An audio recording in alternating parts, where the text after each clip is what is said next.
And I always say to comp kids, the one thing you cannot train is experience. You can't train being on the mats and having to perform in that given moment. You can do as many comp simulations as you want, but it is not the same. If that climb is the difference between you making the team and not making the team, that's going to affect the next year of your life. If it's the difference between making the Olympic team and not making the Olympic team, that's the next 4 years of your life. Like that one moment, the pressure and the intensity of it can't be replicated. So the more experience you have performing when it really counts, the easier it is to do it, you know? So for me, it comes to climbing a climb, which ultimately, yes, it's important to get it done in that moment for me because I care, but I can go again the next day. I could fly back if I needed to, if I was on a trip and it was the end of the trip.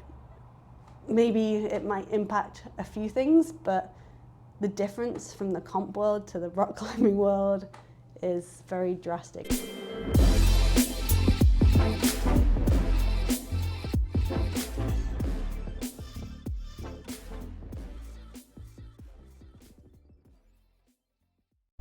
Shauna Coxsey, welcome to the Testpiece podcast. Thank you very much. Welcome to sunny, never raining Southern California. It's always sunny here. It never rains.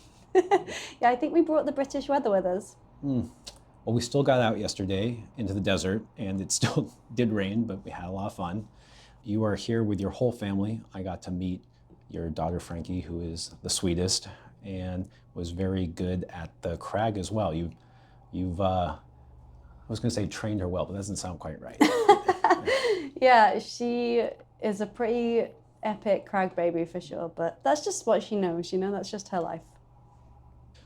Shauna, you don't need much introduction, but it's a chance for me to get to say nice things about you, so I'll give it anyways. You are a 11-time World Cup gold medalist winner. You've stood on the podium 30 plus times. You're an Olympian. You're an Olympic commentator too. Yeah. And I want to say you were the first British woman to climb V12, V13, V14. Waiting to say that next one. Yeah, hold off on that for a little while longer. I'm working on it. I'm curious, I feel like, have you ever said like first mom ascent? Because are you the first mom to send V12, V13, V14? No, I don't think so. I think there are other mums who've climbed hard. But in terms of specific boulders, yeah, I don't know. It's a bit of a weird one, the whole first mum ascent thing, because I feel like when a lot of the hard climbs I'm doing are first female ascents, and they happen to be a first mum ascent as well. So yeah, I don't know when it becomes relevant. Well, I think if you're a mom, it's relevant because it is a whole different ball game to be, well, to recover from giving birth, but then also just be at the crag with your kid. And there was a moment where you were like, okay, it's my time. And you got on, and I think the first thing your daughter said was, "Mommy, I need you." You know? And so, I don't know, I guess all of those are kind of a cheeky, funny thing to say, like first mom ascent, but you know, I can't think of many other moms that are climbing V14 consistently, which is what this year has looked like for you. Yeah, I don't think there are any other mums climbing hard consistently. In terms of bouldering specifically, I don't actually know much about the other disciplines. I think that's also about to change. I think that we will see a shift. You know, there's a lot more pro climbers having children and seeing that it is possible to come back, and sponsors kind of staying with us and working with us, some sponsors.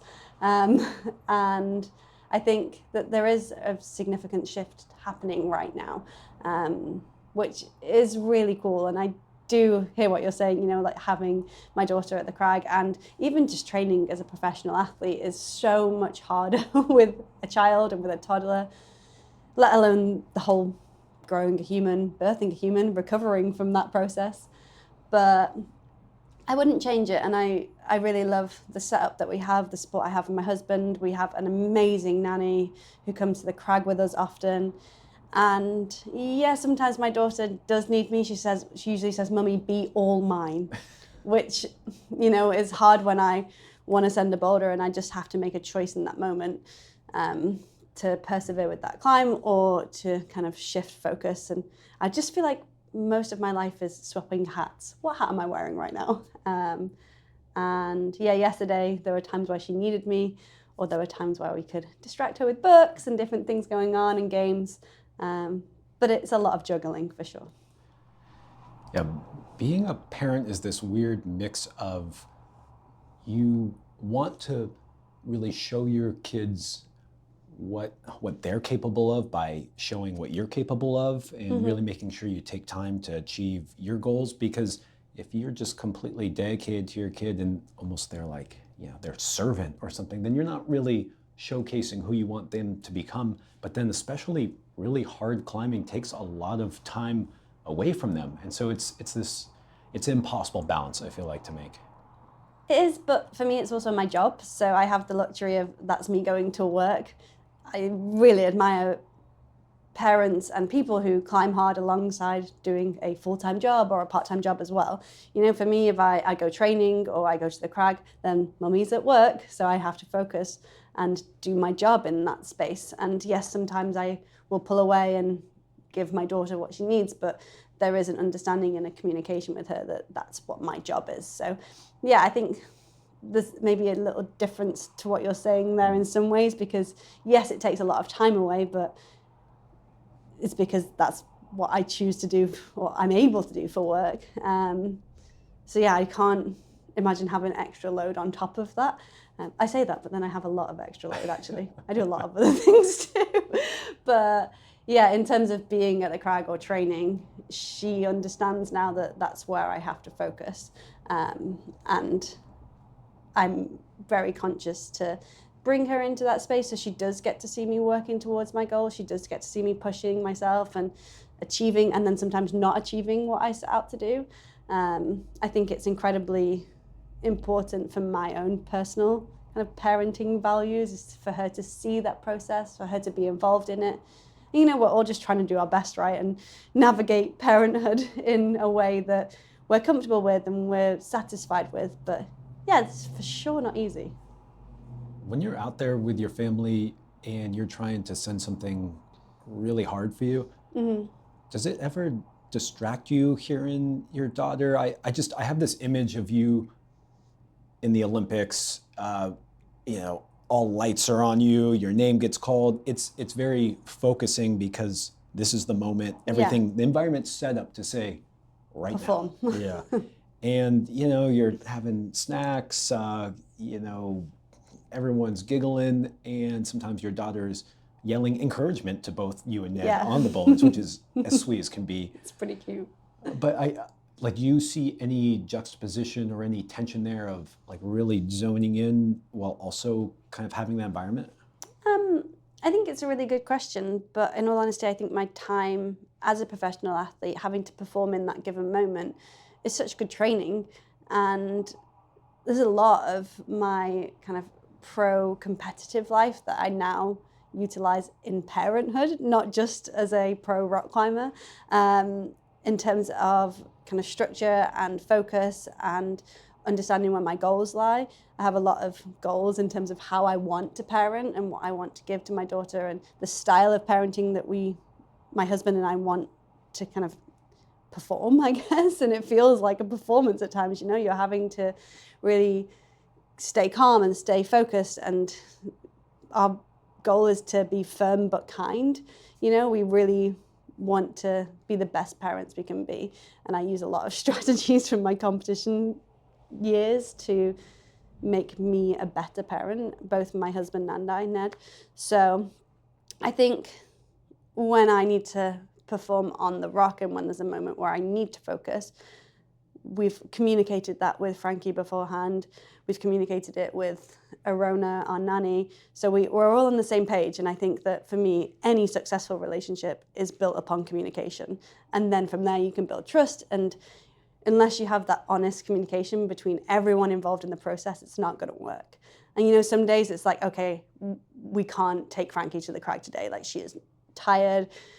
She's been at the crag the last 5 days. She just needs a break. She needs to chill. She needs to go to the playground and do something else. And then Arona or Ned might hang back with Frankie. And we'll do things a different way. So it's just making sure we're all on the right page. And when we are at the crag and I have to pull on and focus and perform, that's actually pretty easy for me.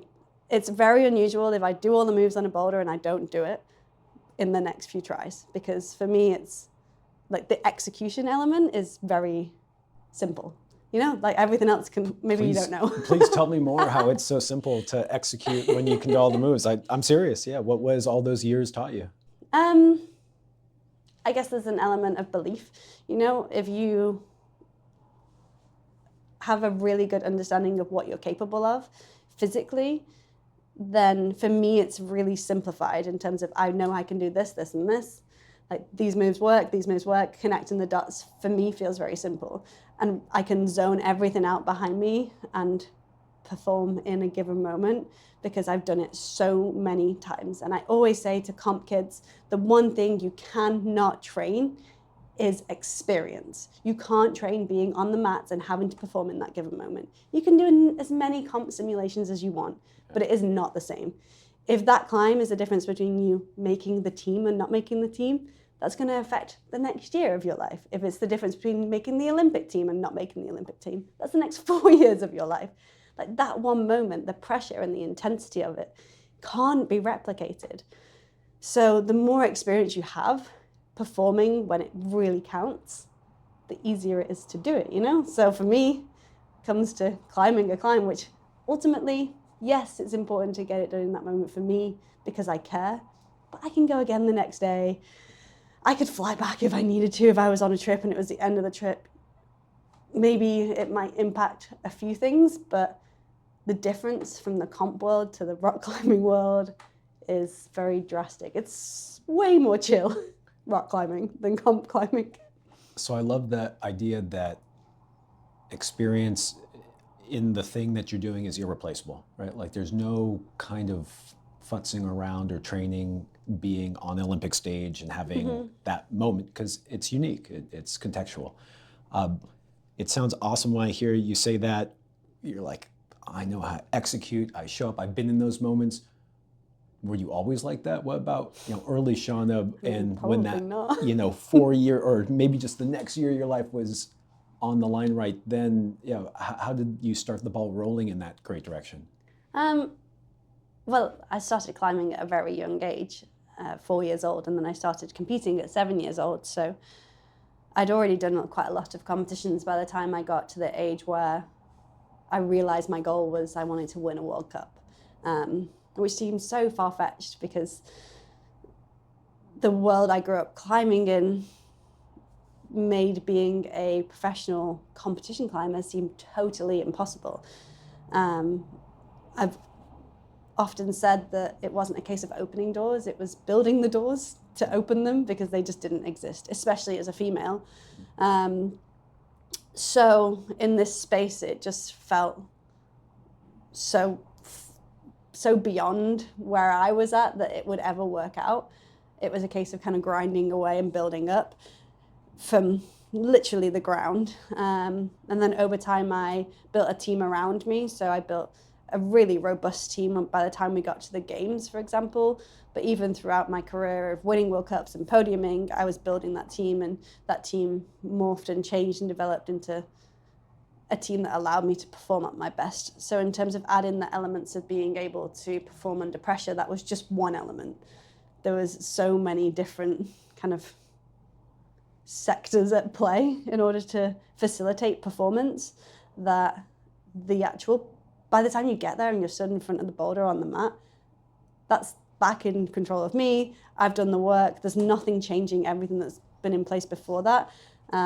So yes, it was hard at times, but I've had so much experience in that space, and that's invaluable. When you say team, tell me more about what you mean by team. I maybe I'm not totally sure who you built up and how they help facilitate your success.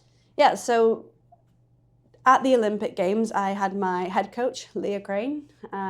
She was with me for many years as a fellow competitor, as a training partner, and then she ended up as my head coach and kind of running my team alongside my manager.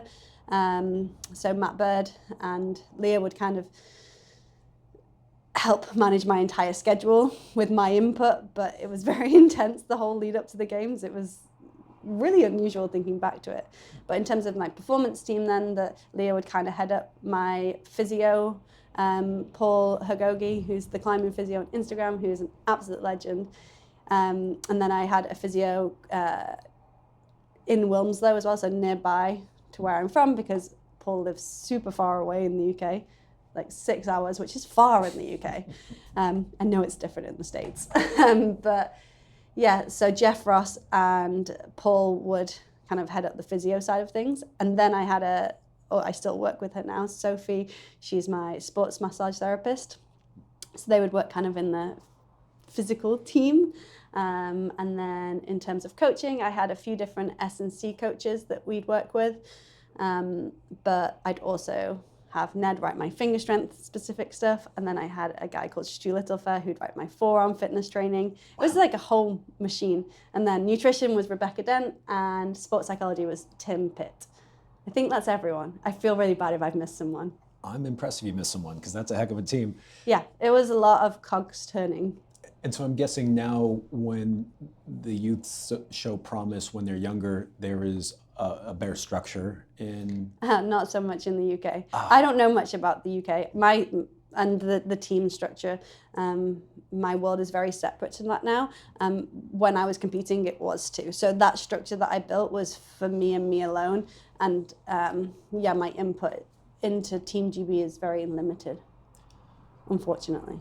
So we went down this whole rabbit hole because you were saying how execution is easy for you when you know that you can connect the dots. You're like, I did this move in ISO. I'm just making this up, but it's like, okay, like I can pull this off. I know my body.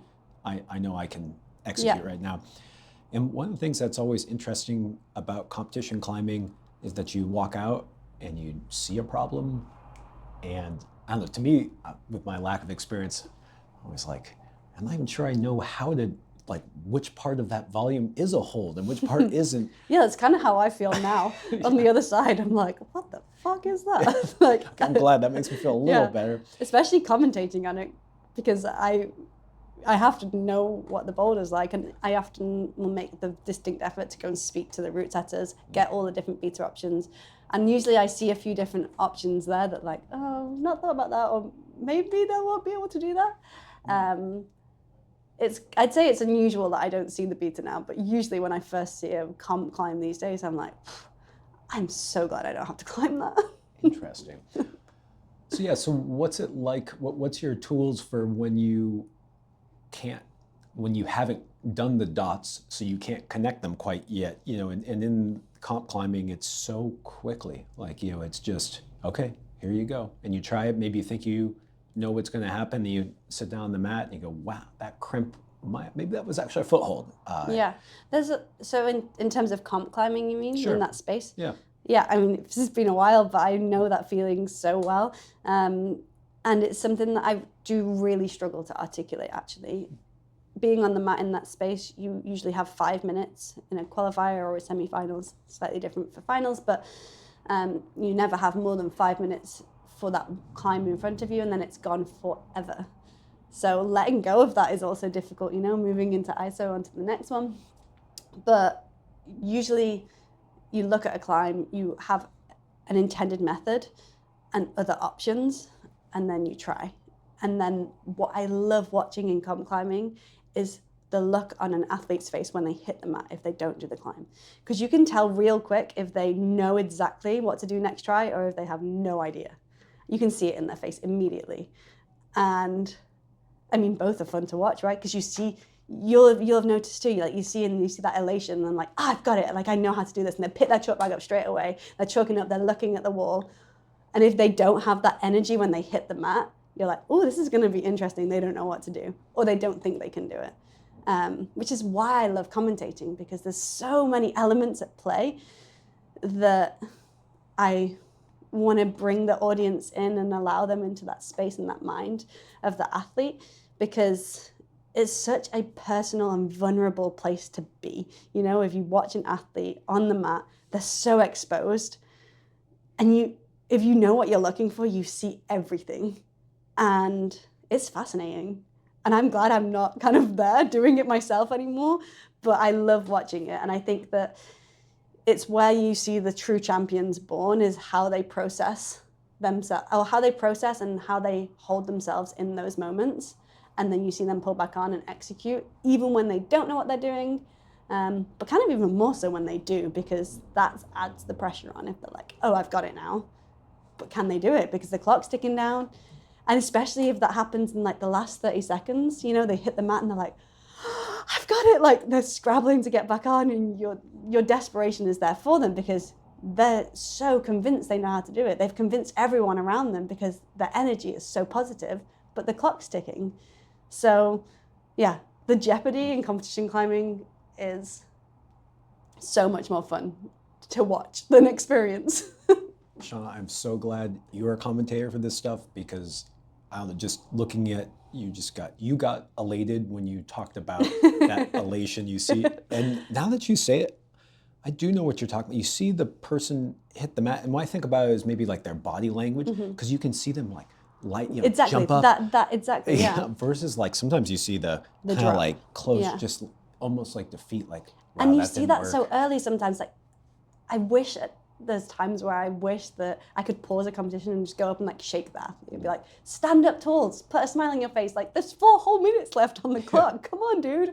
But obviously I just think about it in my head whilst watching from a screen, being like, no, you got this. Or you missed something, or whatever it might be. And yeah, that's the beauty of comp climbing, is you perform in that moment. You can't wait until you feel better. You can't be fazed by the night's sleep that you had before. There's all these different things at play, and people's personal lives, injuries. There's so much that you don't know about that person on the mat or on the end of the rope, whatever it may be. But that's their moment to perform. Rock climbing is way more chill. Yeah, well, okay, let's go rock climbing in a moment. Just, I gotta ask one more question on that, where when one hits the mats and they are not elated because they can't just, they go, oh, I know I need to do there. It was this one, I can do that. How do you recover from that moment where you just feel like you have no idea what's next and you only have 2 minutes? And I mean, I guess that also extends into how you tackle the next boulder with confidence. Whether you kind of carry that through to the next boulder or the next round even. And you see that a lot. You see athletes kind of carrying that burden of failure, and you see it if they come out on the mat and their eyes keep flickering back to the previous boulder, especially in a qualification round, because there's so much action on the wall, and they might see someone else do the boulder they failed at, and they're like, they're not allowed to watch, but you're still on the mat. Everyone has pretty good peripheral vision, I feel like, in comps, because they absorb a lot of information from the sides.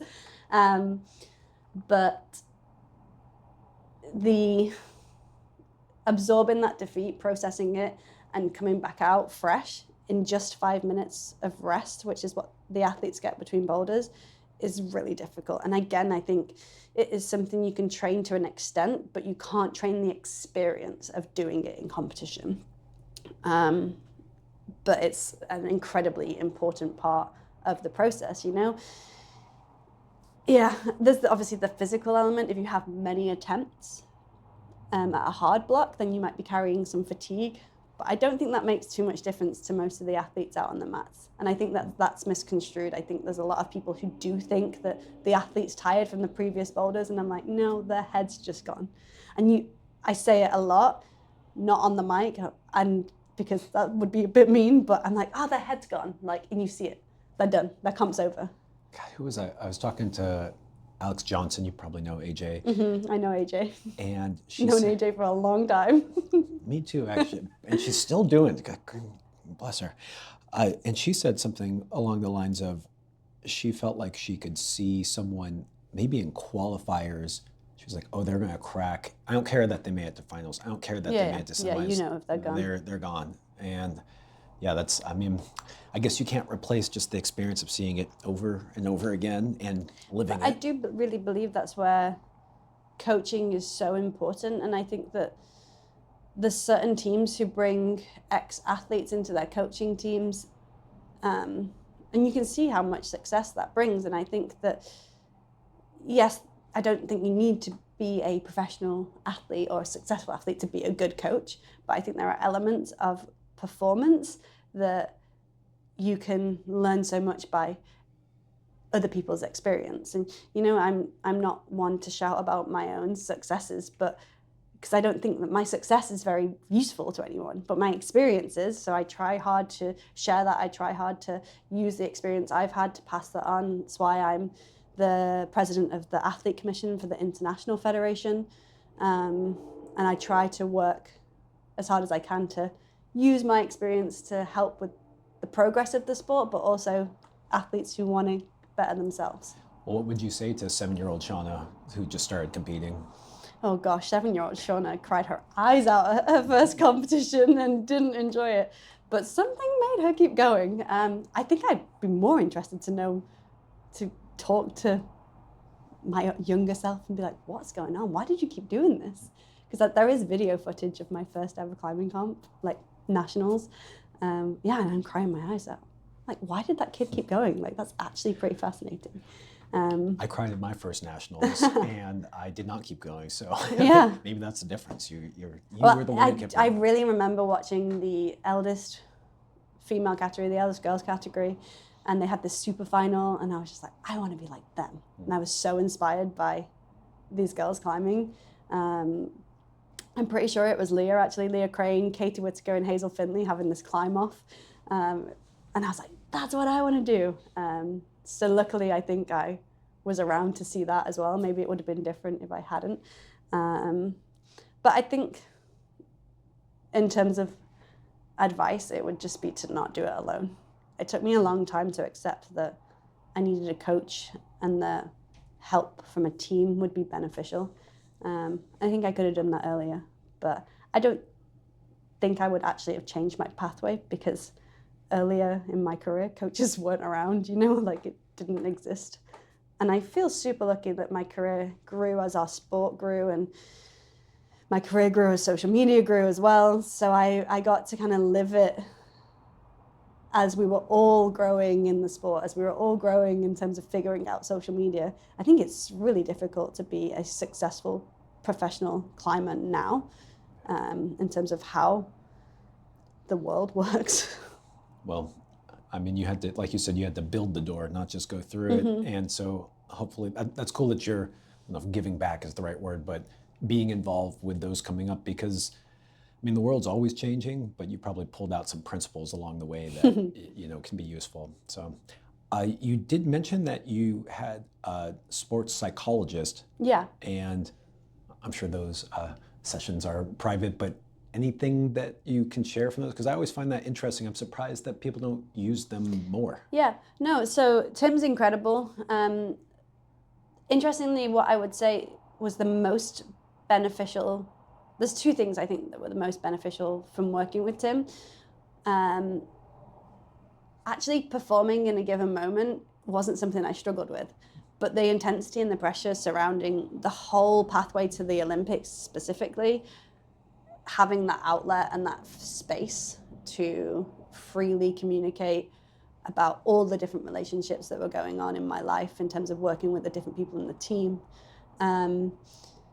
and beyond, like everything, just having that space and trust to do that with someone was exactly what I needed.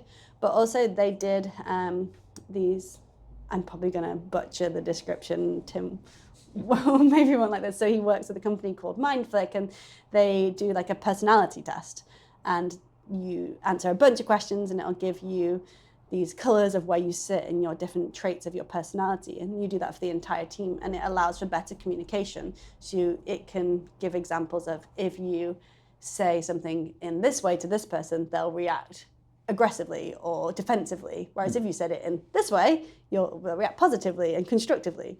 So it just allowed the team to work so much better together, because suddenly we had everyone's minds on a piece of paper to understand how best to communicate.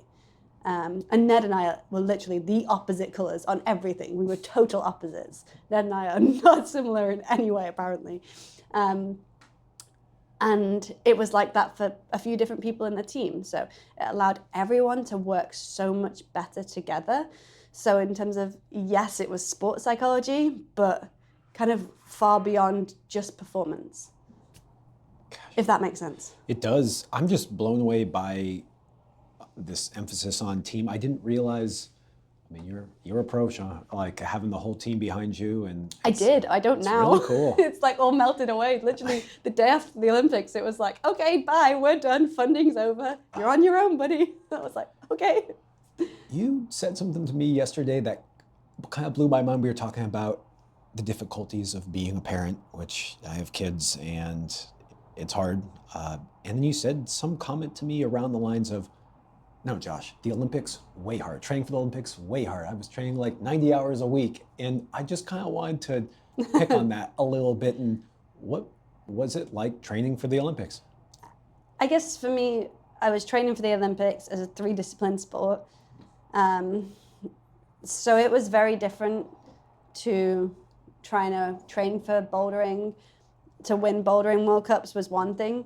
You know, I've said many times that like winning a bouldering World Cup is incredible, but winning multiple is really, really hard. To do it again and keep repeating it every time is harder, it almost feels, because there's so many different elements at play. And also once you've got to the top, kind of, if you go down, it feels like a failure, right? Like there's only one place to stay there. You can't keep going up. If you stay there, then that feels like success. So it's difficult to kind of stay. Sorry to interrupt you.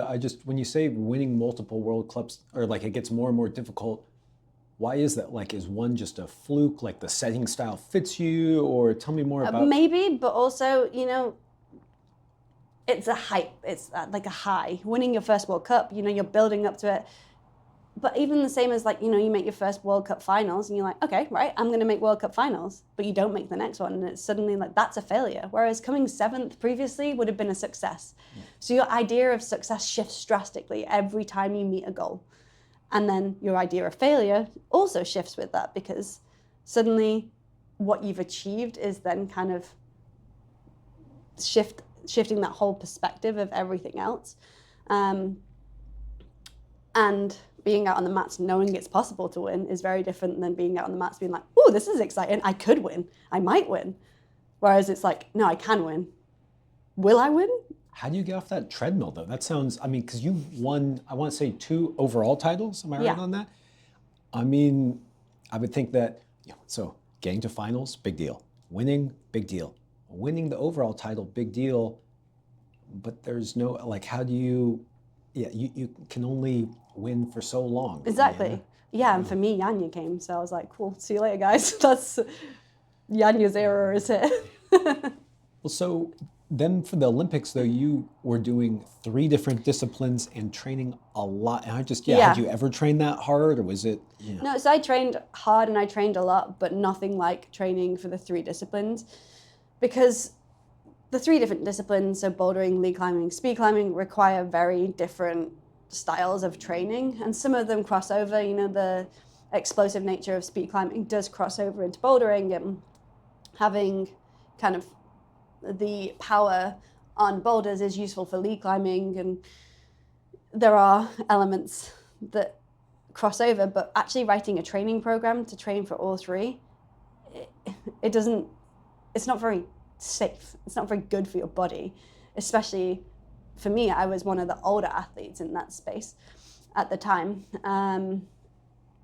but mid-20s, right? Just I mean, young to you. No, it wasn't at the Olympics, right? And also with the COVID delay, having an extra year, Yeah. which a bunch of the young athletes, or most athletes, were psyched to have another year of training, and I was like, oh, I don't know if I can handle another year of training.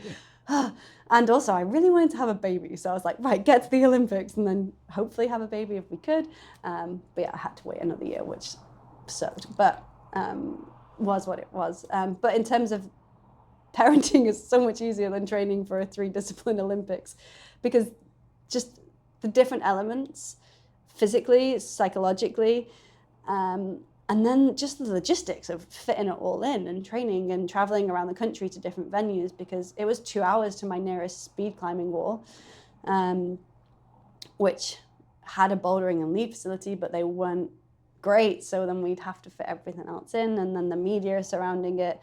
And the stress of going to the Olympic Games, it's hard to put into words, and I almost don't want to, because I don't want to take the magic away from athletes that are trying to achieve that goal. And it is totally magical. It is the most surreal experience. But I don't know anyone who didn't really struggle and have a lot of stress. And I have spoken to Olympians, Winter Olympians, Olympians from other sports as well.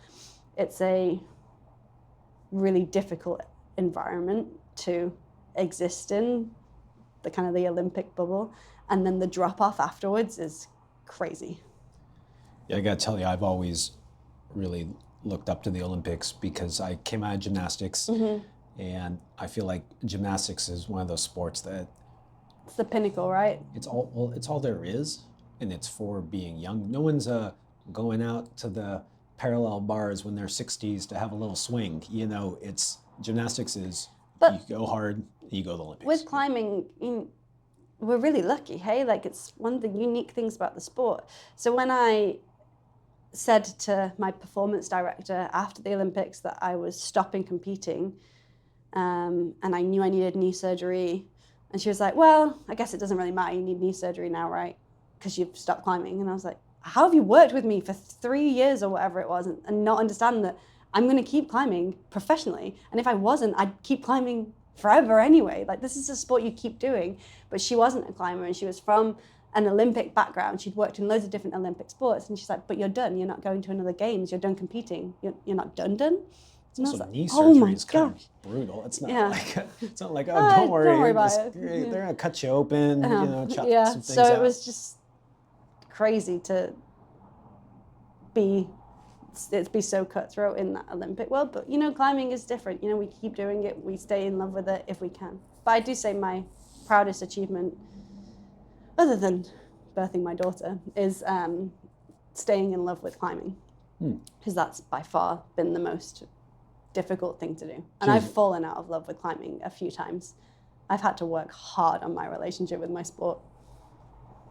What do you mean? I guess when I think of the idea of loving climbing, I don't think of falling out of love and I'm working hard at. Maybe that does sound like marriage, actually. I take it back.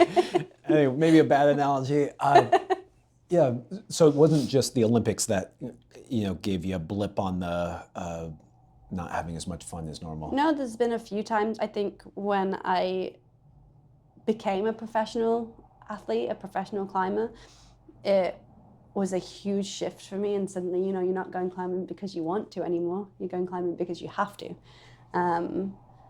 And that's where I feel like I had a few important conversations with friends around the difference between motivation and commitment.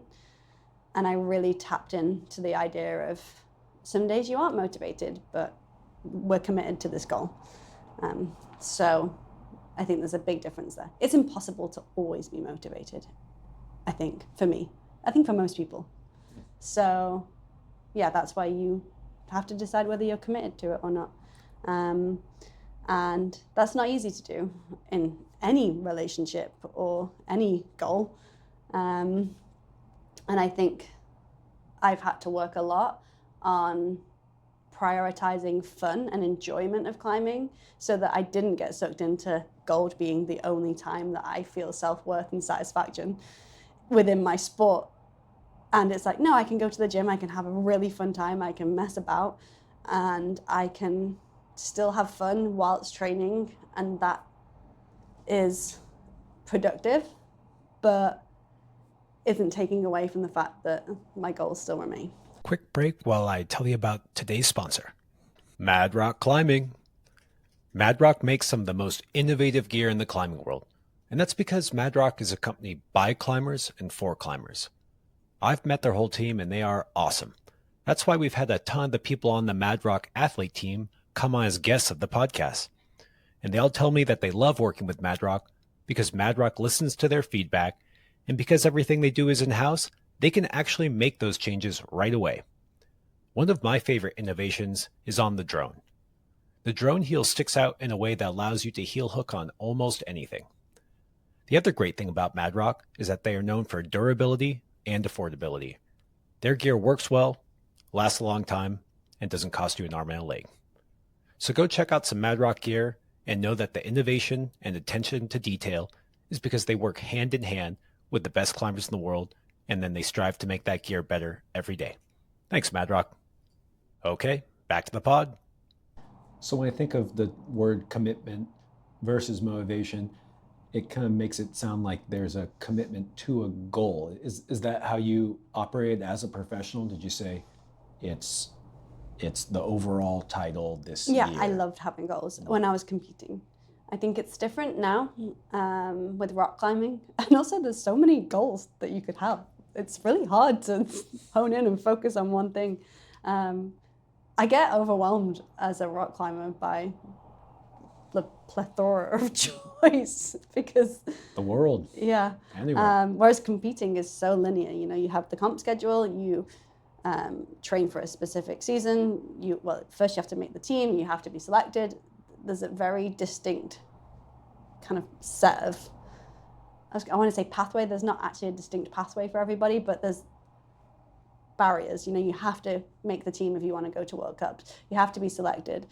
You have the whole funding element of whether your team funds you or not. And for me, I had very little funding. I had to go out and seek funding. I had to work. I'm not from a wealthy background by any means. So getting to a comp wasn't easy. And there was kind of a whole background behind that. So then it felt like, again, you had to perform. So my goals felt very important. But I love having like little mini goals and little challenges. I work with a strength and conditioning coach now called Joy Black, who specializes in pregnancy and postpartum, but she just writes my S&C for me because I absolutely adore her training style. And I really like being accountable to having an S&C coach and having to tick those, like she sends it me on this app and I get to tick it off, and like I enjoy that, and I have specific goals with her that I want to reach. Like I'm a goal-driven person for sure. So when it sounds like you are really good at executing. So when the bell rings or the buzzer starts, buzzer usually stops, but when the buzzer starts, we'll say, no, the buzzer starts too. Okay, it starts good. the round. I'll give you that. Okay, analogy still works. It sounds like you are just in that moment and focusing. And I'm just wondering about those times where you said, okay, I'm committed. I'm not psyched in this moment, but I'm going to show up. Did that ever happen when you were at like a World Cup, or is this just, I'm going to do one more set of hangs and I'm just going to do it? Or when were those moments that you had to be committed rather than just like, this is fun? I guess mostly in training when the grind gets tough. If you speak to athletes in the depths of winter off season, you know, it's pretty grim, especially in the UK. It's dark and rainy and it sucks, and the climbing gyms aren't heated, so it just is unpleasant. I know, right? It's really not the most fun thing to do. And my dad has always been someone who's been really good at holding me accountable and really good at holding a space for me to be as vulnerable as I need to be. I could bring my dad and say absolutely anything, and I'd be met with, okay, what do you want to do about it? How can I help you? You know, like I admire what my dad has given to me so much, especially now as a parent myself. I'm like, how has he created so much security and safety? Like, you know, and I'd have to ring him and be like, I'm struggling, like this is hard. He's like, you're living your dream, this is the goal, like, are you having fun? If you're not, what do you want to do about it? Do you want to figure out how to have fun? Do you want a new goal? Where do we go from here? And I don't even think he asked me those questions, but he just was there and created a space where I could process all of that information. And yeah, sometimes I had to really check myself and be like, I'm a professional climber. Like, this is living the dream. Yes, it's hard and it's far from easy. But no, it wasn't always easy to kind of keep on the grind. And I think, you know, when you're in those kind of difficult phases, or if you're injured, or if you're coming back, or if your results aren't there, or if there's tension in your team and there's difficulties there. But I mean, even like more recently, I go through dips and I don't know, my body doesn't feel as good as I want it to, and I lose a sponsor, and I question whether I can be a professional climber. And every single time, for me to shift into that commitment mode, or for me to keep going and keep pursuing, I just lean on my team. And now that's very different to the Olympics, like having Ned there. He is kind of my constant, you know, and he believes in me more than anything else, and he is like my number one fan in terms of pushing me and really understanding what I've been through to get to where I am and what I can achieve. So yeah, to be able to shift into that commitment space and actually keep going with the grind, I use kind of training for sure as that robust structure, allowing me to fall back on routine and ticking off boxes. But emotionally, I think Ned just absorbs all of that somehow. And my dad too, still a little bit. Well, maybe the analogy to parenting is it takes a village, it sounds like, to be, you know, your best for sure. as an athlete. I'm a little curious about that crazy Olympic training, and not so much any of the specifics around how you balanced speed, lead, and bouldering, which, by the way, it's impossible to be elite if you have three. It'd be like, why don't you swim also? Just give that a shot. But it was crazy, and I'm so glad that it changed. Yeah, and hopefully, I don't know if we've gotten the word yet. Not yet. I know when, in April, but I don't know if you guys will know. I want to know, yeah. So it sounds like, based on what we were talking about earlier, that it was hard, a lot of training, a lot of stress. And I'm curious what you took away from that time of probably pushing the hardest you've ever pushed and maybe ever will push when it comes to, you know, physicality. It all felt a little stupid, to be honest, because of it being the three disciplines. For me, I was never going to be the best I could be, it felt. And I say stupid because it was so impossible to be good at all three disciplines. It felt so far removed from the style of climbing that we know in competition and the way we viewed elite performance. So then to throw all three in the mix it was just so different. But I committed to the goal of trying to get to the Olympic Games, and that went way better than I expected. I got a bronze medal at the World Champs at our first Olympic qualifier, which honestly no one in my team, we went to that comp thinking that it was going to be an experience comp. I kind of didn't even go there to compete almost. It was like, let's go and tick these boxes, see where we're at, with our focus being on the European qualifiers. So to walk away with the bronze medal in the overall was a surprise to everybody. But then that kind of just ramped everything up of like, okay, we're a year out from the games, let's go win a medal. And that was kind of the vision and the goal of the team, because the structure in the UK is that you were funded as a medal potential. So you had to say, I can win a medal. You had to kind of live that, which for me just is like icky, you know, like I never said I was going in to win a World Cup. It might have been my goal, but to say it out loud felt so strange. And also, I just want to give my best performance, and if that's gold medal worthy, great. But yeah, I'm not someone who's like, I'm going to do this, I'm going to go climb this. Well, competition doesn't always work out like that either. Exactly, and the structure has changed in the UK since then, which is good. But it was incredible to kind of put everything into that.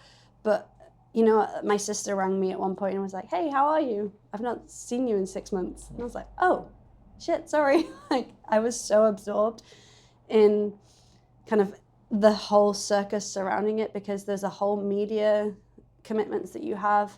And I was just exhausted. I would sleep on average 10 hours a night, which changed significantly when I had a baby. But yeah, so that doesn't actually leave that much time in the day. If I was training sometimes 9 hours a day, and I'd train 9 days on, 1 day off. So to 9 days on, 1 day off? Logistics of my calendar was crazy. So literally Leah and my manager Matt So my coach and my manager would plan my whole calendar, put it into my diary, and then I'd sit with Ned and be like, want to go for coffee on Thursday at 11? Like, okay. Yeah, it was way too intense. But it had to be that way to try and give the best performance that I could. And I was fully invested. I don't regret that. But for sure, the COVID delay really, I suffered from that in terms of injury and not being able to have access to physios and needing support, that side of things. So by the time we got to the games, I went and I participated. I wasn't there to compete. Like, I wasn't in the shape I wanted to be. The difference between me in 2019 versus me in 21 was so drastic.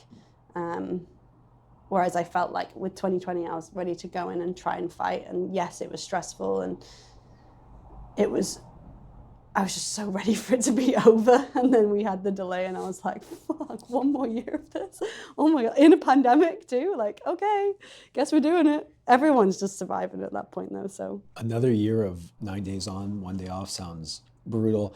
The reason why I asked is that since you have retired from competition climbing, had a child, and come back in just amazing form, just made me wonder if there's something about doing that extreme, intense training that kind of pays dividends and teaches you something. You know, I am getting older now, but I've had times where I really pushed my body. I probably was stronger. And I had less going on in my life, so I could really put in the effort. And I always wonder if maybe it gives me like some kind of base level. For sure, yeah, I believe that it does. Yeah. Especially, well, as a kid, I did a lot of training. But mostly hours on the wall. I didn't do much S&C until I hit 18-ish. So I didn't really do any accompanying training at all. I just climbed mostly. You know, if I want to get fit now, if I want to do rope climbing, I do a couple of sessions and I'm fit again. But my body adapts super quickly, and it always has done, to training and exercises and kind of gaining strength. But I do think that having that baseline is super useful. I was going to say important, but it's really useful. I'm not sure whether I gained that during the whole Olympic process. I think I gained that way before, when I started training as kind of like 18, 19. I think that's where I built up that base that allowed me to put all that training in for the Olympics, as opposed to kind of reaping the benefits of that now. You know, speed climbing doesn't feel very useful for outdoor bouldering. I'm not going to lie. There's not much that I feel like I gain from my time on the speed route, but in all honesty, it was the most fun thing to train for the Olympics, because it was the first time in my life I had a number. I was like, oh, I get to like make that number go down. It's not like a new route. It's not something different. And by far the hardest thing to train for the Olympics was bouldering, because I went from having all my time focused on being the best at the thing that I love to a third of my time to be even better than I'd ever been at the thing that I love, which is impossible. So I really fell out of love with bouldering during the Olympic training process.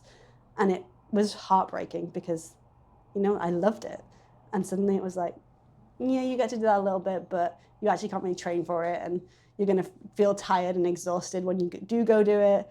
And that's going to play with your head a lot. So yeah, have fun with that. And I was like, well, this sucks. Yeah, you're great. I was like, I want to go back on the speed route and see if I can get my number down. Yesterday, Frankie was doing some forward rolls. I think we're talking about gymnastics. And I can't remember if it was you or your husband, Ned, said something about that you wouldn't necessarily be so psyched if Frankie was doing comp climbing. And, you know, and maybe with that context of today's comp climbing versus the scene you grew up in. I was just wondering what you meant by that. Like, is it more injurious or? I think it's the politics of the comp scene in the UK is the reason we wouldn't be psyched if she was into comp climbing. That is not what I expected. What do you mean? Yeah, it's just not how I would want it to be. And I think that we've had so much success in the UK. You know, we had 3 Olympians go to Paris.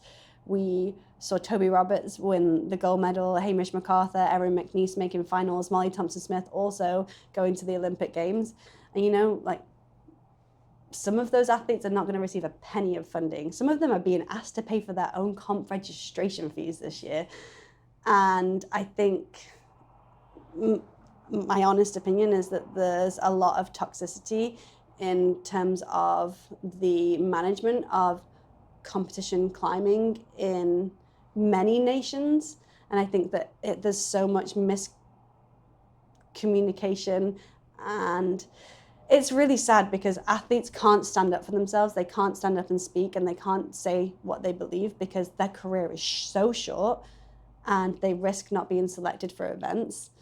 They risk not being in the right relationships to make those environments pleasant. So it is so hard to be on the other side and not be able to help. But yeah, the way comp climbing is in the UK specifically right now, I wouldn't be psyched if Frankie wanted to be in that world.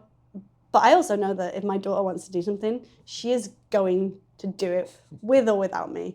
So I will support her whatever it is that she wants, and I will try and make that environment as positive as possible, regardless of what it is. But yeah, my husband was referring to the toxicity of competition climbing, specifically in the UK. I'm sorry to hear that. I don't know a ton about the competition scene in the UK. I will say... Me neither anymore, which is great. I'm very separate from it right now. There's definitely struggles here, and many athletes are unhappy here. And if I were to put a hopeful note on it, we've gone through a lot of growing pains, or we've gone through a lot of growing, and there's been a lot of pains associated with it. And so I hope if Frankie chooses to be part of the comp scene, that it is better at that point. Yeah, I do believe that there's been positive development, and I do think things can be better. I think what is just so often forgotten is that the athletes are the reason the sport exists. Without the athletes, you have nothing to watch. You have no events to put on. And it's just so frequently lost, like that the athlete's essential to everything. And without clarity on selection processes, without clarity on funding, without kind of having that communication and that open and honest dialogue, athletes are just guessing, and they have their heads down. They are working hard to be the best that they can possibly be. So we should create an environment that is conducive to that. And yet that so rarely happens. And I see this in many different nations. And I just wish it was A, clearer, and B, more positive. Because you have a short career as an athlete. You want to enjoy that space as much as you can. And I think there are ways that that's possible. And I don't think it's that complicated to make it clear and to make it more fun. But apparently it is. It is surprising how athletes, they're the face of the sport, and we have seen companies, as they struggle financially for their own reasons, be dropping athletes. And it's just kind of... even companies that are not struggling financially are dropping athletes. And, even with that, it's just surprising that, there's not more, I don't want to say reverence, but just like, I don't know about you, but when I was a kid, there was some people that I really looked up to and, set my goals around, I want to be like X athlete. And, it's, I don't know if you want to comment on that, but it is, it seems like a trend that is surprising as someone who is just a fan.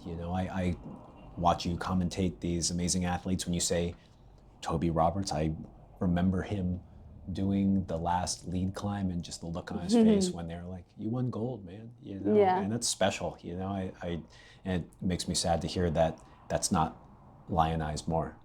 Yeah,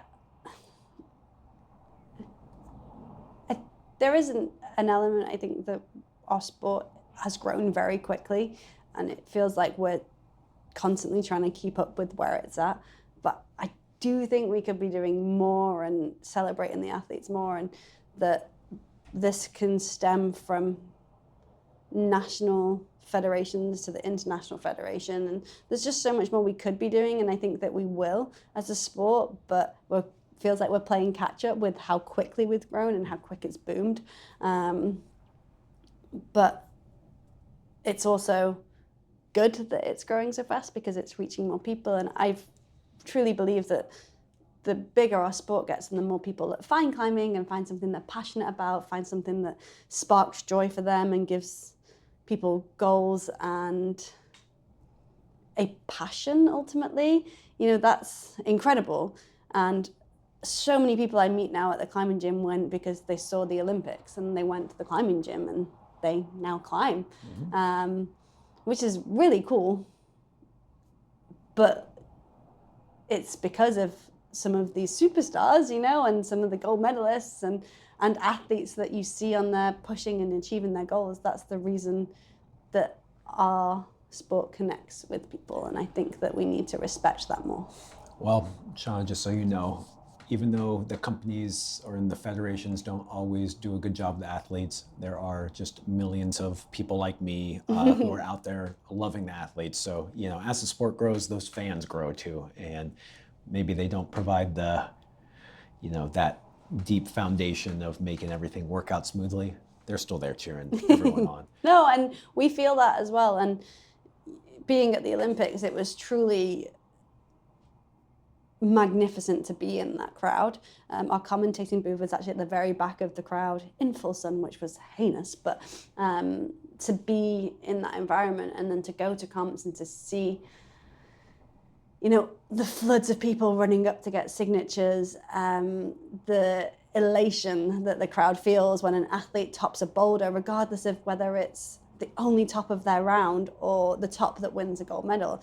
And I think that there's so much connection between the support and the communities, both online and in presence in climbing. I think, we have so much camaraderie and we also have so much connection to the community because ultimately we are doing the same sport, right? We say that you can do it for life, where we go climbing, and the thing that I really love about bouldering especially is I can take someone who's been climbing 50 years longer than me, or someone who is going climbing for the very first time. We can all go and climb on the exact same wall. It might be different boulders, but we're in the same space. And I think you feel that when you're at a climbing event. You feel that connection to the crowd and to the people that support you. And being out on that mats is super special, but also me climbing a V14 and posting it online and mums commenting and young people commenting and other people reaching out saying that it's inspiring or that they feel some sort of connection or whatever it might be, that's magical too. And I think our sport does feel so unique in that sense. I love that about climbing, that you just bump into people outdoors and maybe you're climbing on the same problem. Maybe it's their warm-up, maybe it's your project, but either way, you're there together, and that is something really special. And yeah, when we get to see you do some V14, there might be some mom out there who goes, I'm going to go fondle those holds and see what it's like. And, it's inspiring to get to climb on the same thing that others do. Yeah, and I think that's one element is that I'm a mum and I did that and maybe another mum could do it. But for me, I think I like the differences between words, if you may have noticed, with motivation and commitment, but I'm also deeply fascinated by the difference between inspiration and aspiration.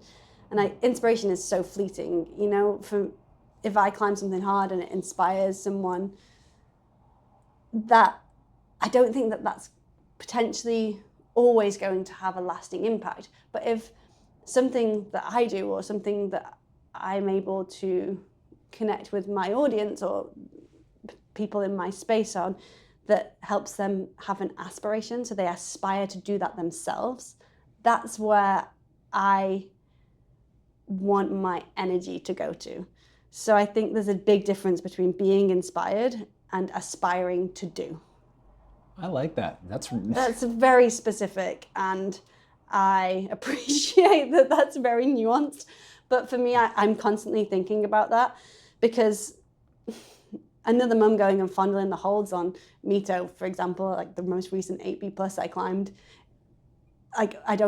maybe that's cool and that might be specific and that another mum might go and do that. But if a bunch of people see what I do, they're inspired, and then they aspire to go climb their project the next day because they see how hard I tried, or they hear the story of how I didn't sleep the night before and I was really tired because my baby was up all night and it was difficult, and they're like, yeah, I'm tired too, I'm going to go to the gym and just do my session. That's so much more relevant to them in their world, and I think that if there's a way I can connect with people to help with their aspirations, that's the space I want to sit in, you know?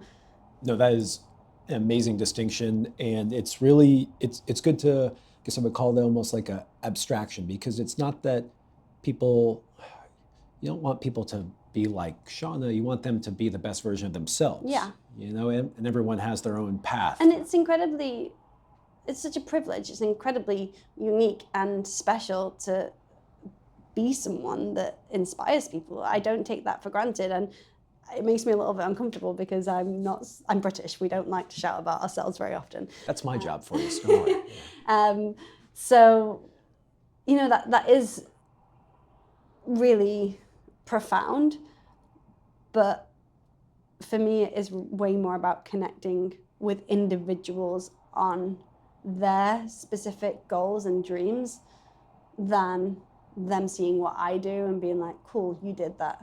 That's inspiring. And I'm like, is it though? Like, what impact does it have on your life? And it's why I founded the Women's Climbing Symposium. It's why I am the president of the IFSC, the International Federation Athlete Commission, which actually is over in a few months, but I've done that for 6 years, you know, and it's why I put time back in. And it's a lot of work and energy to do that, and I don't shout about those things very often. It's work that I do because it's important to me, and I really take a lot of joy from being able to kind of build bridges and help people, build doors for people, I guess.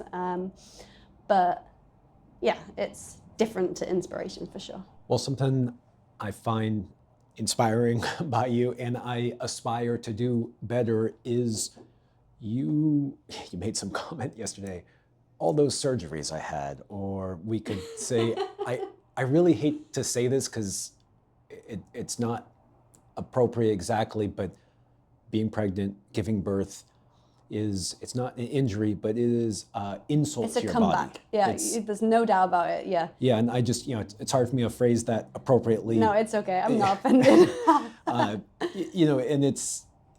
you are climbing, I don't know, as well as you've ever climbed, better? I think I'm climbing better than ever, on rock for sure. Yeah.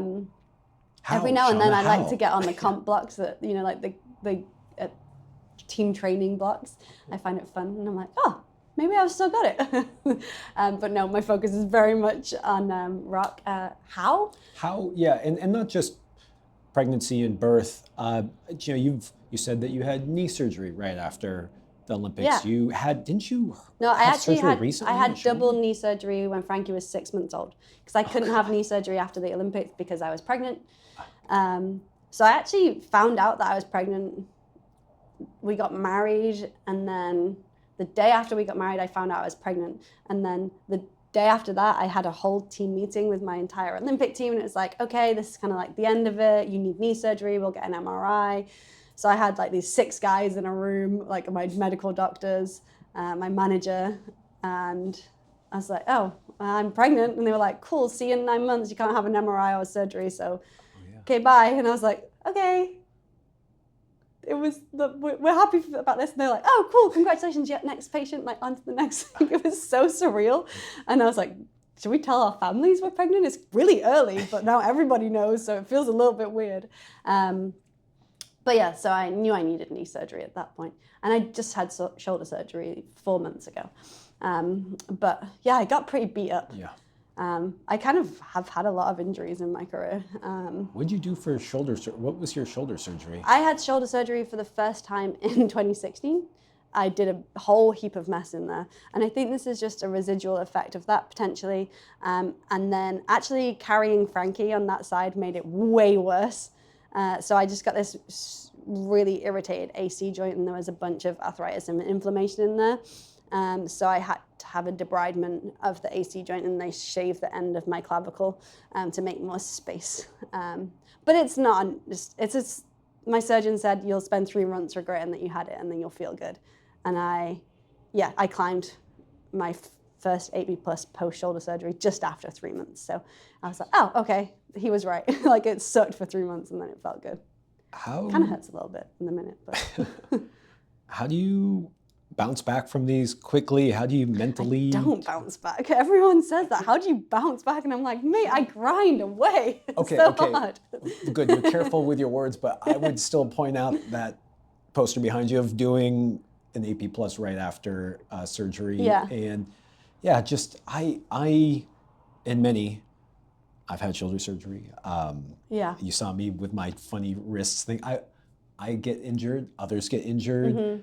What's the perseverance there? What's the grind? I make a choice to be positive and to make steps to figure out how to come back stronger every time. And I make that very conscious choice. I think it's super easy to get sucked into a negative mindset, to do things that are detrimental, and to not go and seek the best care and support to recover from an injury. And, I have friends that might go for a massage when they have an injury, or they think it hurts a bit, so they'll test it climbing, whereas I'll go for massages every single week. I'll go and get a scan. I'll see the right people. And yes, it's my job, so I do treat it differently, but it's your body. Like, come on, you have this one body for the rest of your life. Like, you make the choices around whether you want to get enough sleep. Maybe not as a parent, you don't make that choice. Bad phrase. But in terms of what you eat, what you put into your body, the help that you seek. And I think as well, sleep is a huge factor. As a parent, I get way less sleep now, but I still catch myself sat on my phone and I'm like, I could be asleep right now. Put your phone down, prioritize the things that matter in terms of being healthy and fit and coming back. And I still now, I'll reach out to my nutritionist. I'll ensure that all my nutrition needs are met post-surgery. I'll hire a game ready, so like an ice compression machine to help with recovery. I'll bring in multiple different physios. I'll do it as well as I possibly can to give me the best fighting chance to come back. And I worked with a women's health physio during my pregnancy so that I was ready for postpartum, whatever that looked like. So in terms of recovering from birth, there was no doubt in my mind that I could come back from birth. I didn't know how long it would take. I didn't know what it would look like, but I was going to set myself up with the best team around me again. And that's something that, I learned as a kid coming into being a pro climber is there are experts out there. Why aren't we utilizing them? Why would we think that we know better? And, as a teenager, you're like, I know what I want to do. I know how to do it. And you get slapped in the face pretty hard if you go down that route. I'm just impressed with that first thing you said where it was just, I make a decision to come back stronger. And it makes me think of my first serious injury. And I felt like maybe I would never climb again. Yeah. I feel that sometimes though. Yeah. Yeah. Did you, when you first got whatever major injury was your first one? I don't even remember. Quite a lot. I injured my fingers quite a lot. I think not understanding training as a teen. So I had a lot of finger injuries. But when my most significant injury early that I remember, so what year would this be? Gosh, 2012. Yeah, I broke my leg. 13 years ago.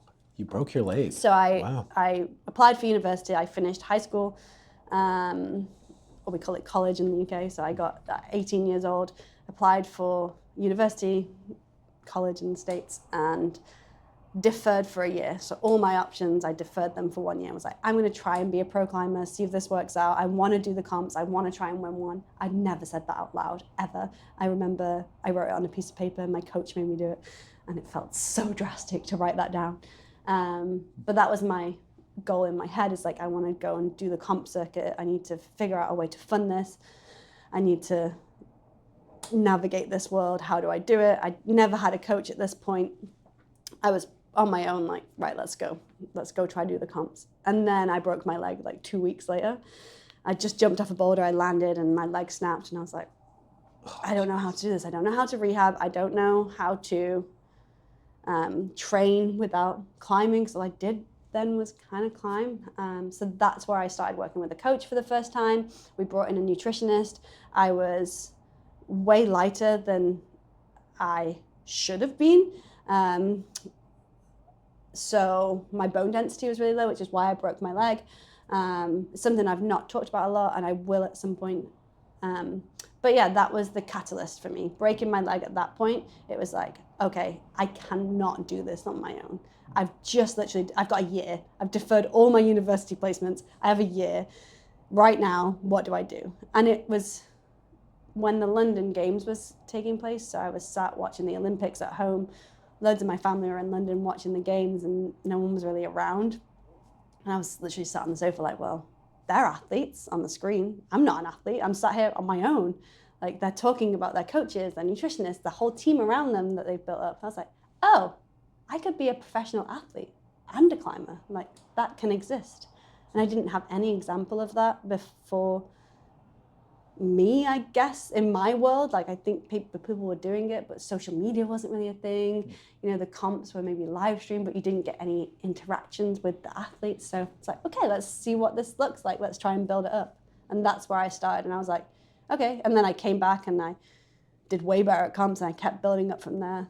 And then in 2016, I blew up my shoulder. I had a huge shoulder surgery, and I just won the overall, which was like my ultimate goal. I was like, I want to win the overall. And I was stood on the podium and I was holding my trophy, and they're like, hold your trophy in the air. And I was like, oh, I can't. It's like, I know, I want to win the overall again so I can hold my trophy in the air. I don't know, it's a weird goal, but I didn't know what else to do at the time. And then I came back and won the overall again in 2017. So I was like, hey, I can come back from injury. Like, this is possible with the right team. Yeah, awesome mindset. If I had just, kind of committed everything to this professional life, and then 2 weeks later, actually, what's funny is I actually had graduated college. I had deferred a start date for a big corporate job, and I was going to go climbing, and I think I dislocated my shoulder, blew up my shoulder, like the next week. Anyways, I thought I was going to be done climbing. It was so I just love that mentality of, even though you had put everything on the line and then had this injury, that it didn't stop you in your tracks. Yeah, I think I'm a really annoyingly positive person.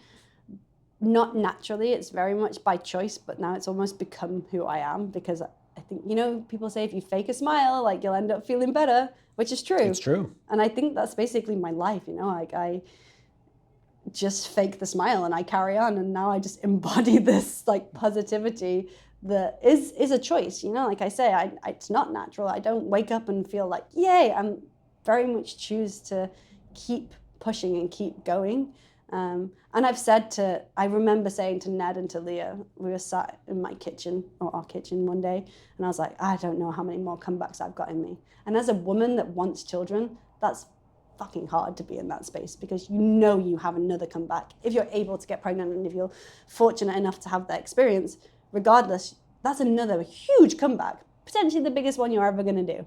And if you want to do it again, there's that whole element. So it's definitely beat me down at times. Whereas now I'm like, I've got a tweak. Okay, what's the process here? And with shoulder surgery, I was like, yeah, I need the shoulder surgery. It's just another comeback. Like, there's no doubt in my mind. And it is because I choose to be positive, but it's also because I have that team around me. Whereas now I don't feel like, I don't know how many more comebacks I've got in me. But I've definitely been there at times. Any advice you would give to the Shauna who's just found out she was pregnant, or to, that's hopefully can be aspirational to others who may be, as a woman and someone who wants kids, as a woman who wants kids and is an athlete, there's a tension there, because it's sure. a lot of time off. It's I'd say it was 2 years from the timeout, pregnancy, and then recovery. It felt like 2 full years committed to having a baby. In terms of advice for me specifically, I don't think I'd go back and give myself any advice. I love the way I did it and we did it as a team. I felt thoroughly supported by my partner, my husband Ned, and by like people around me. For advice for others, I'd just say go speak with professionals, like get support if you're able to. I understand that there's a cost attached to that. For a lot of people, that's difficult. I don't even think it's professional athletes. I don't think that stops that. I think, if you're a climber and you want to come back to climbing and you want your body to feel connected and you want to take steps towards recovery, speak to the experts that do that, whether that's a women's health physio, a pelvic floor PT, whether it's Joy Black, who I work with, who is the absolute goddess when it comes to all things pregnancy and postpartum training. Just know you're not alone and there are resources out there. They are not easy to find. They are not as easy as they should be, but it is changing. And, I have people reach out to me very regularly saying that they're inspired to keep climbing or they're inspired to have a baby because they didn't know it's possible to keep climbing and have a baby, which I'm like, whoa, that is huge. Like inspiring someone to create life is not ever where I thought I would be. But I think, again, it is different because they are aspiring to do it. They're not just inspired, they're actually doing it. They're having the babies, they're coming back to climbing. And the narrative around me and my pregnancy and my comeback is constantly shrouded with the word elite. Elite athlete, like she's an elite athlete, don't judge her for climbing while pregnant. She's come back to climbing and climbed this hard, isn't that amazing? And I'm like, can we just talk about the fact that I'm a woman, I made choices to climb while I'm pregnant, and I came back to climbing at a level that I'm satisfied with. And if we change that narrative, suddenly that's way more relevant to so many more women having babies, not just the few that are trying to come back to climbing 8B+. And I'm like, people love climbing, it's their passion. And making that narrative relevant to people is so important. And I'm not trying to catch you out and tell you off for asking things in a specific way, but it's the choice that I make to try and do that because I am so inspired by every person achieving a goal on the wall, whether that be a guy that comes in and climbs his first V0 he's never been climbing before, and you see that elation, you see that psych, you know it, you've seen it, you're smiling right now. I love it. Like it's contagious. Or be that a woman who comes back to doing her first pull-up postpartum, or winning their first World Cup. Like when we see the first female climber go to the Olympics, Jayan Kim was so close to getting to Paris. But we will see a mum go to the Olympics, a climbing mum. That's going to be epic. But it's just as epic as that mum climbing her first V5 postpartum. It's just as epic as that mum doing her first pull-up because it's relevant to them. And for me, I've always been inspired by the people who surround me who are achieving their goals. My sister, she got her law degree whilst raising me and working full-time. Like, that is so badass. Like, that is truly inspiring to me. It's more inspiring than watching people win countless World Cups. I'm like, wow, like I saw you work hard for that. So I think my perspective on what I'm doing, it's just constantly refreshed by the fact that if it can be useful to someone who's making a choice or trying to navigate their world in their way, that's what I want to use my space and my achievements for more than anything. And well, this is cheesy. Sorry, this has got deep. It always is. Parenthood and being elite at something always, brings out interesting stuff. I liked seeing you and Ned and Frankie doing well at the boulders, and I was like, geez, you guys just flew in. Aren't you jet lagged? And then everyone's smiling and making it work. And I was just thinking to myself, I would like more of this in my life. What, maybe we can get out and travel more. My family and my kids, and, Frankie was so great at the crack and having a blast too. Yeah. And I do think maybe this is a bit of a newer era where we've seen climbing grow, and all those of that kind of, not the first generation, of a generation that got into climbing, grew with it, are now becoming perhaps parents? We have inspirations in the generation before, like the Rabbitoos, Sean and Brooke grew up climbing with their parents both being climbing champions. And we definitely are in an era where we see it more easily because of social media, right? But again, I think it's just making it more accessible for climbers of all abilities too. And I was at the crag the day before coming out to the States, and there was a lady there with her 3 children, and they were off adventuring, and then I bumped into a guy who's got a kid the same age as me who'd come out on his own climbing day, and the little one was back home riding tractors with his mum. And it was just so great to see different ways that people are navigating their experiences at the boulders, and that is the norm now. It's okay for us to make a choice to go out and climb for ourselves on our own. It's okay to bring our kids, and the more we can share knowledge on how to make it easier to do that, because both sides are hard. Like if I go out and make a choice to go climbing for the day and leave Frankie back home with Ned or Arona or friends of ours who help support us, like that is still difficult for me to make that choice. I still find that hard, and taking Frankie to the crag is still difficult. It's not super easy. We have to make sure we've packed enough entertainment. We have to switch brains from trying a project to creating a dragon's den and fairy dust so that she's entertained for a while we go and then try again. And you're constantly juggling and switching those hats. But we made some very specific parenting choices, Ned and I, and we discussed it at length before having a baby, which is something I would advise everyone to do, is to be on the same page in the style of parenting you want to do. And we have very set boundaries with Frankie. We don't let her have free reign. She's not allowed to play on the pads. She's not allowed to scream while people are climbing on the wall. If they are trying their project, she's not allowed to whine. Like, that is an absolute no. It's really hard to climb hard when your little one is whinging. And she is allowed to ask for my attention, and she might not get it. And I made a very conscious choice that if she does ask for my attention or if she needs me in a moment, I will always greet her with a smile, and I will always explain if she can or can't have my undivided attention at that time. And the same goes for Ned. He'll always sit down and explain, I'm going to have X amount of goes, or I need this much time, and then we'll be with you. Or, yes, I can come and do that now, but it means I have to go and do this later. It's just our working environment. But I think the more we share knowledge, I've got so many tips from friends about things to do at the boulders. We carry her in the bouldering pad sometimes so it's more adventurous so that she can get to the crag and we actually get there. Because going in the carry backpack isn't always something she wants to do.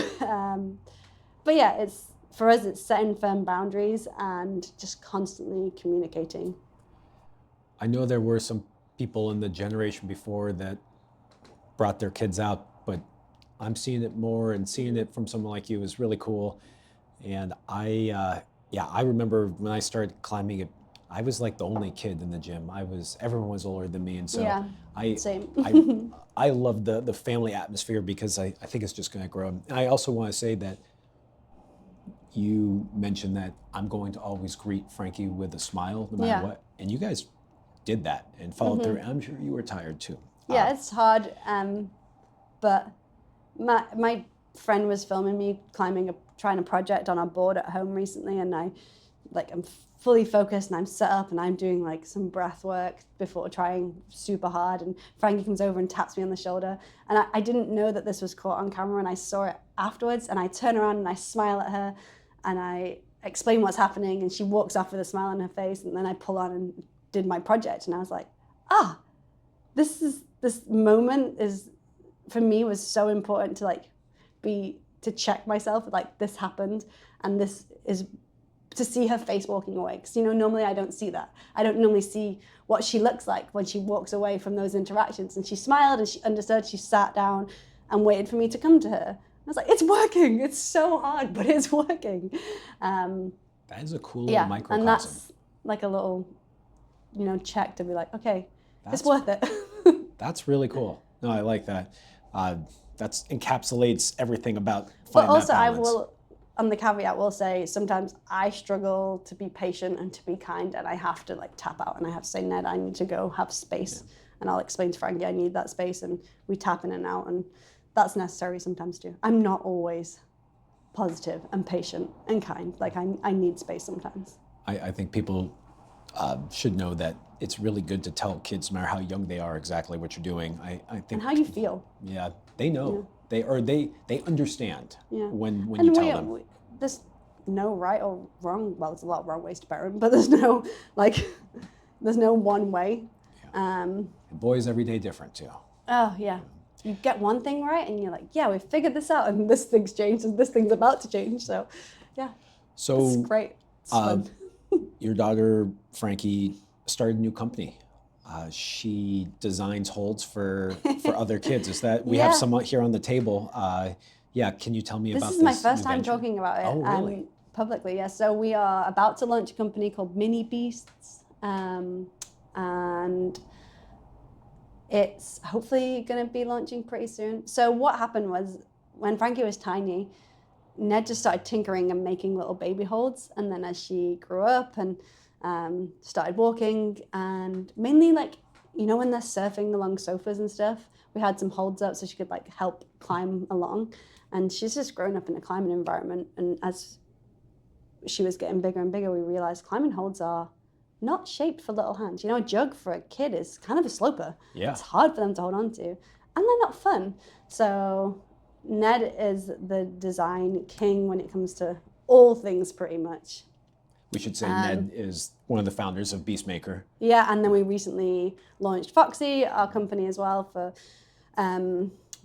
we launched a training edge and a massager, which is all Ned's design. And he works with a guy in the company called Toby. They do all the design work, and a great guy called Jack too.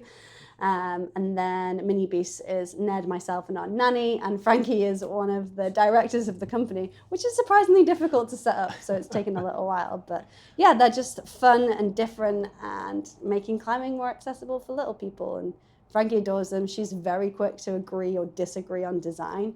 But no, it felt right that she was part of the company because it's inspired by her, and she's kind of the entire marketing scheme. So, you know. I thought it was great that she was a shareholder, a director. Yeah. I will say that those little finger buckets, whenever I set for my kids, you think you're putting on great jugs, but they're not jugs for little hands. And so I love these. You know, you got a few examples here. I love that they're fun and playful, but not. Yeah. Sometimes they can be kind of cheesy, like the alphabet is something that we would see sometimes, but you got a little crab there. Like, that's we're really cool. targeting kids that don't know the alphabet yet. You know, like Frankie's really smart, but we're still working on the alphabet. Whereas she knows what a crab is.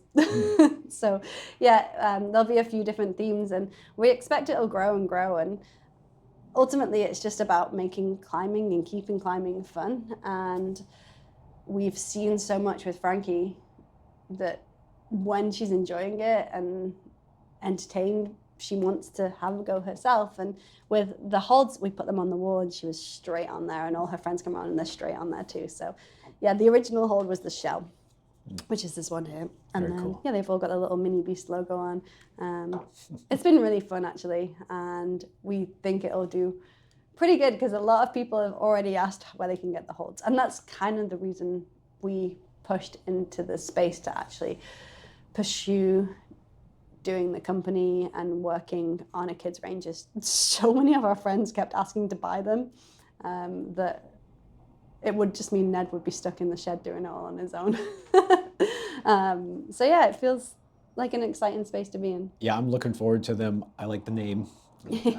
Well, tell me more about Foxy Climbing, and when did that launch? That's pretty recent as well. Yeah, a couple of months back. So we wanted to make an edge that was super comfortable for training on. I find wooden edges really painful and not pleasant on the skin, especially if you're going heavy and you're kind of testing your limits. So the idea was to make something that was premium, it was sleek, it's elite, it looks good, and it feels good, basically. So that was the idea behind the edge.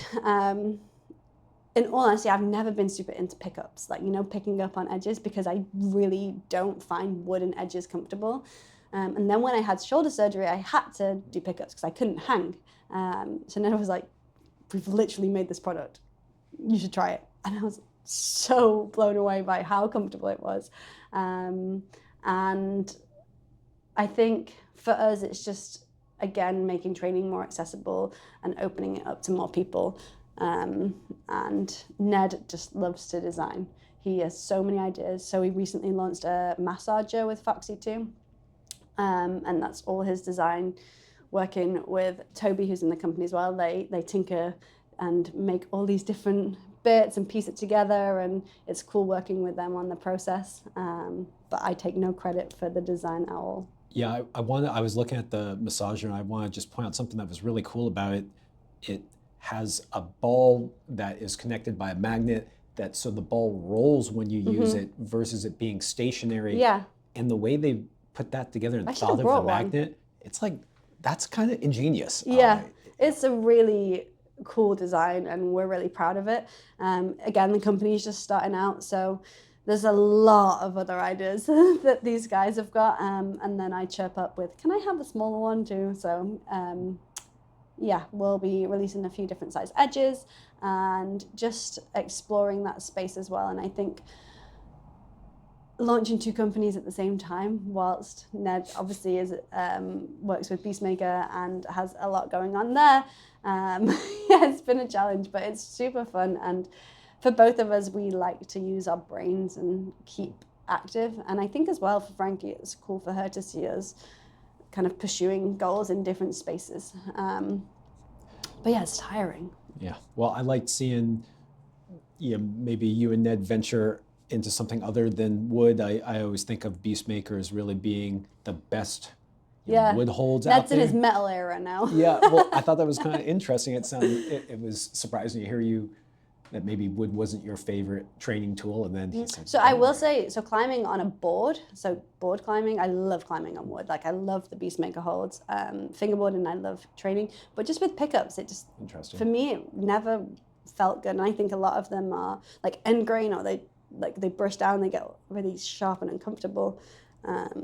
Maybe I'm just a bit of a diva and I like things to be super comfortable. Well, what I like about the edge is that it's just an edge, and what's funny is simple.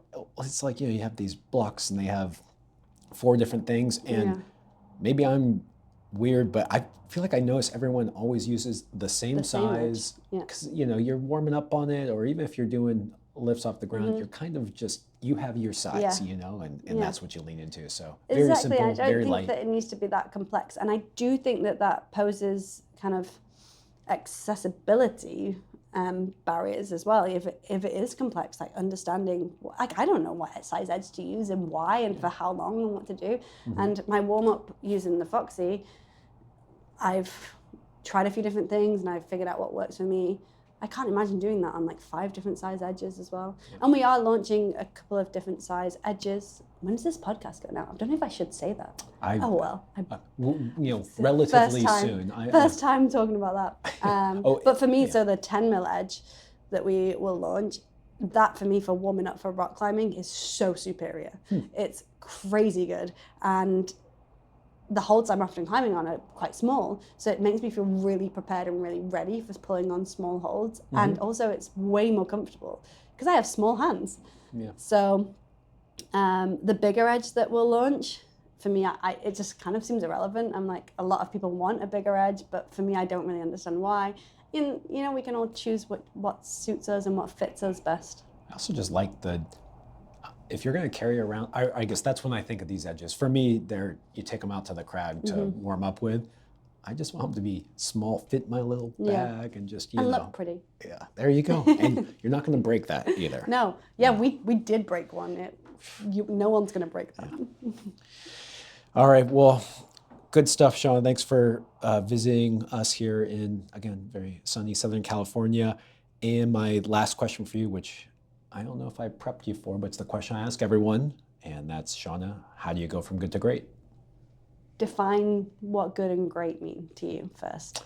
Well, for me, I typically put it, I don't want to put it on grades, but what I feel like is that whatever the thing may be, we'll just say climbing. Typically, if you show up, try hard for a while, you're going to get good at something, because you do, you know? If we put in a decade at anything, you're going to get good. Yeah. But then when people like you really reach not just the pinnacle of what our sport is, but really what you're capable of, it's always a unique path. And so, you know, it's, I don't know if this is supposed to be inspirational or aspirational, but it's my question around how you think someone makes that transition from good to great. Yeah, seek support. Whatever it is that you feel you need support in, there are experts out there who know a lot more than you. So find them and work with them. But I think to the individuals as well that you're asking this question for, they need to figure out what their good and their great means, because that will be different to what you think good and great is and what I think good and great is. So if you're trying to go from good to great on someone else's terms, that's going to be difficult. Figure out what that means for you and then find people to help you do it. I love that.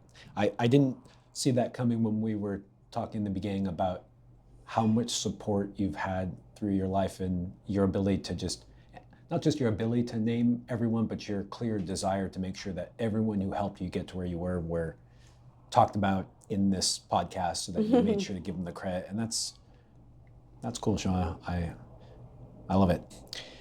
Okay, I know you are goal-oriented, and so I can't help but ask what you still have in front of you, because I still am impressed with this amazing last year of climbing. I don't want to couch it in any terms of coming back or, you know, being a mom. It's just damn good climbing. Thank you, I appreciate that. I feel like I'm always coming back, so it doesn't feel like I can call anyone a comeback anymore, because it's just the circle of my life. But yeah, from here, it's hard to say where my climbing goes. I'm really excited to see where my potential lies. I've never spent more than a couple of sessions on a boulder.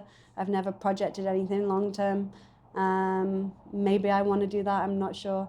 I have to answer the big question of if we want to have another baby at some point, which is a big one, and I get asked it all the time, and I do not know the answer, because in terms of performance, it's a bit tricky. But yeah, I'm excited for the next year or so. I'm excited to just push in climbing and find something to sink my teeth into a little bit. Maybe find a project. I don't know yet. I actually genuinely don't have a specific goal that I want to achieve, other than to explore my potential and be able to do a one-armer again, just because it's cool. And I just miss being able to do one-armers. I feel like it's so irrelevant to performance for me, but that is on my goal list. Well, having that freedom to not necessarily be forced into a goal like the Olympics are coming at this time sounds like a nice space to be in after all the... It's nice, but it's scary too. Like the possibility and like the enormity of how many different boulders there are to try and different avenues to pursue gets a little overwhelming. I do miss that space of like, here's the comp calendar, off you go. Yeah, it makes me wonder that, let's say you pick a project, wherever the case may be, wherever the grade may be, and you commit to it, it's a little different because the date doesn't come and go. And, you know, how do you decide when you should get stuck in or when you should let it go? That's a great question. I'll answer that when I figure that out.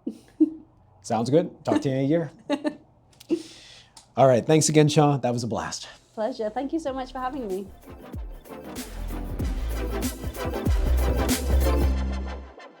Thanks for tuning in.